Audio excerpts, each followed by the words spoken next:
7h50, Léa Salamé, votre invité ce matin est le secrétaire d'État auprès du ministre de la Cohésion des Territoires. Bonjour Julien Denormandie. Bonjour Léa Salamé. Et merci d'avoir accepté de répondre ce matin sur France Inter au rapport annuel de la Fondation Abbé Pierre. Elle n'épargne pas votre politique du logement, elle ne croit pas à votre choc de l'offre. Nous faisons une politique qui vise à construire plus et construire moins cher, avec énormément de mesures fortes que nous portons pour libérer des terrains où construire, pour diminuer un certain nombre de normes qui font que le coût de la construction s'est envolé ces dernières années.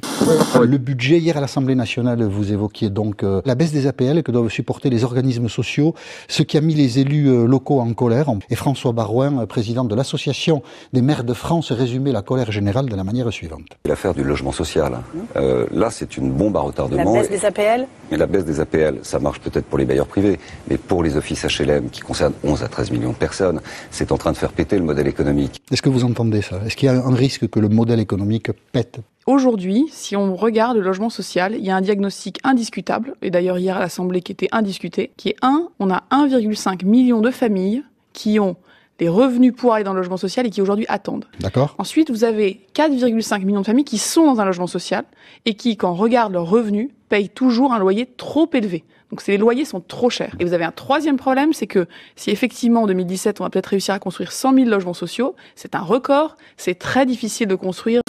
C'est-à-dire une baisse de 40 à 50 euros par mois. Non, ça ne veut pas dire ça. Ça veut dire que nous faisons une réforme pour pérenniser, pour rendre durable ce système des APL sans que les allocataires ne perdent 1 euro. Les bailleurs sociaux feront une baisse des loyers et elle permettra cette baisse des APL. Cette réforme que nous portons avec les bailleurs sociaux, elle dépasse largement les APL. Elle vise par exemple à regrouper les bailleurs sociaux. Aujourd'hui, vous en avez plus de 800. C'est beaucoup trop. Il faut constituer des bailleurs sociaux plus forts, capables de plus construire. Moi, est-ce que vous diriez que l'exécutif a fait preuve de maladresse autour justement des bailleurs sociaux qui ont été braqués avant cette conférence que vous avez d'ailleurs proposé d'organiser? Je pense d'une certaine brutalité, peut-être d'un dialogue insuffisant.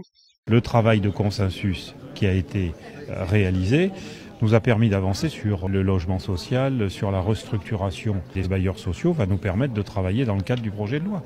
Nicole Ferroni, on me dit ce matin que vous êtes accrochée. Oui, en fait, et même pire, je suis accrochée puisque je me suis faite accrocher par l'acronyme de la loi Elan, car cet acronyme montre bien que les types en polo de la com du gouvernement ont bien bossé, ils ont dû faire ouais, là pour la loi logement avec Jérém, on pensait au départ à projet aménagement fonctionnel, sauf que du coup l'acronyme ça aurait fait paf et on a peur que ça soit un petit peu frontal. Donc on est parti sur évolution, logement, aménagement numérique et là du coup ça fait Elan et ça montre que le gouvernement est vraiment dans le mouvement.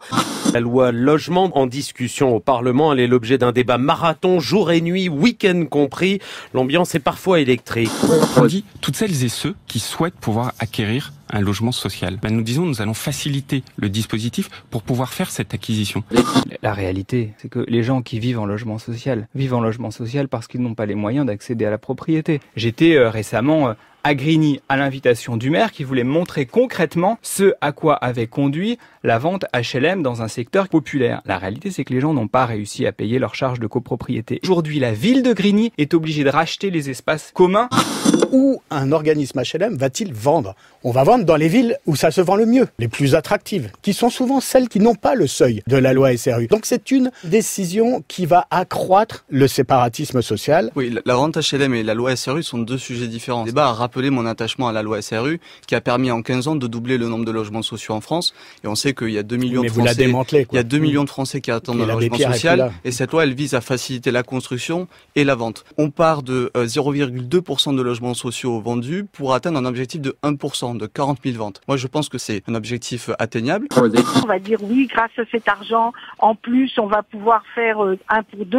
Quand on fait le bilan sur les années où on a vendu des logements, le parc HLM, alors qu'on annonce 150 000 logements financés, ne s'accroît que de 50 à 70 000. La Commission n'est pas opposée à la vente de logements sociaux, mais pas à n'importe quelles conditions. Le maire ne peut être laissé de côté. On ne peut pas lui demander de construire plus de logements sociaux et en même temps ne pas lui donner les moyens d'atteindre cet objectif. Le maire, son pouvoir, il est sur le permis de construire, sur ses pouvoirs de police de circulation, de police administrative. Ce sont des symboles. Dès que vous touchez aux symboles, évidemment, vous braquez les élus locaux contre le gouvernement.